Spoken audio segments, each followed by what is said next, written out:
The Melbourne Cup of the country, run and won, but not without drama. Live from Melbourne, 7 News with Peter Mitchell starts now.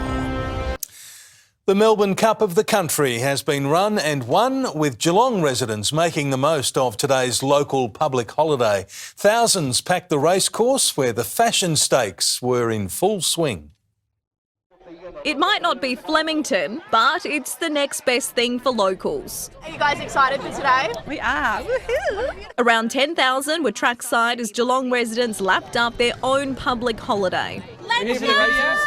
The drinks were flowing. Cheers! I have an empty glass though, that's really sad. And spirits were high. Just drinking some champs and winning on horses. It's a nice day whether you win or lose. A lot of time went into picking the perfect outfit. Probably about 2 months. I made my millinery today. Hats, not just a fashion statement, but a necessity. Have these hats been a staple today? They have been a staple today. There was high-class dining and race day fuel. I'm just trying to feed the ladies so they don't get too inebriated during the day. All hoping to back a win. Geelong Cup Day is often seen as a key lead up to the Melbourne Cup, with a number of runners today hoping to line up at Flemington on the first Tuesday in November. We've had 3 Geelong Melbourne Cup double winners over the last 20-odd years. A sensation in the Cup. The race favourite pulled up just seconds after the start before one smooth operator stormed to victory. And one smooth operator's going to win it easily. Tyra Stowers, 7 News. So ahead, we'll tell you how a Cox Plate fancy pulled up after a day of high drama. We'll show you how a Cox Plate fancy cooled her hooves after a day of drama at the fancy. Via Sistina looks in the clear after yesterday's drama at Moonee Valley. The star mare went to the beach this morning, joined by several of her rivals, as Godolphin searches for a second win in 3 years. A well-deserved trip to the beach. It's back to business for Via Sistina. The 7-year-old mare well and truly in recovery mode. It's like yesterday's jockeyless ride around Moonee Valley is a distant memory as new vision emerged from James McDonald's helmet cam. Yeah. Chris Waller's mare still in line to race in Saturday's Cox Plate, appearing to have no issues this morning.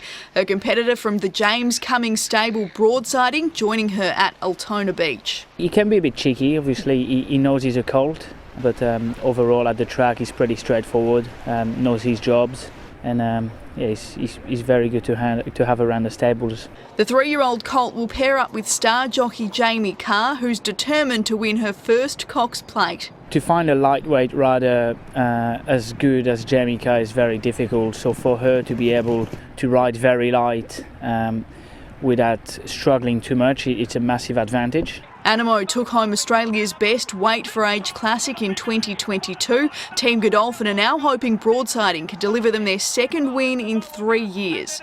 To have a horse as good as broadsiding not long after Animo it's a huge for the stables, for the whole operation. So it's a big buzz around the stables, and it would mean a lot to win another one. Kate Massey, 7 News. Very nice. And Tony's back now with all of tonight's sport. Thanks, Alicia. Hello again. Coming up after the break, 6 of the best from Craig Williams in Geelong. All at sea yesterday and again today for Via Sistina.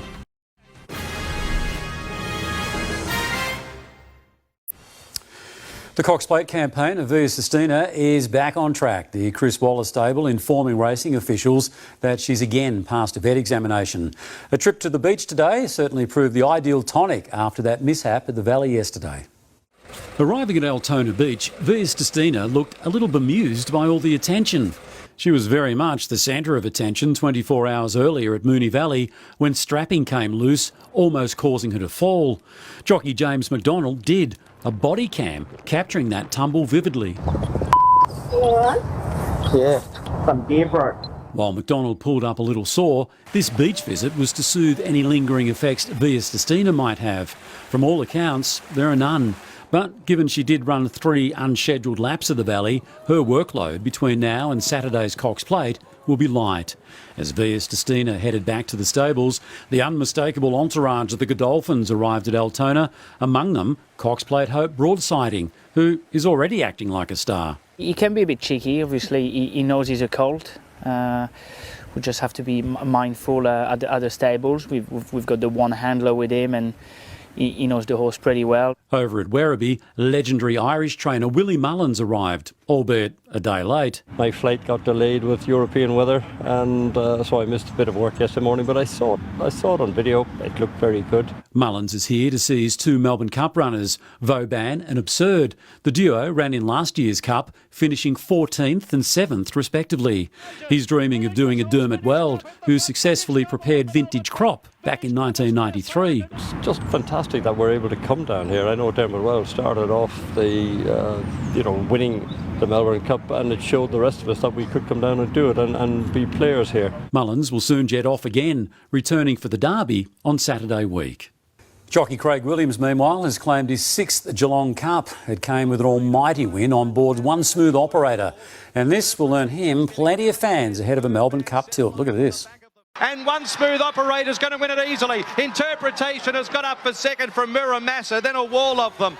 There was drama soon after the start, though, when the race favourite, Unusual Legacy from the Chris Waller camp, broke down.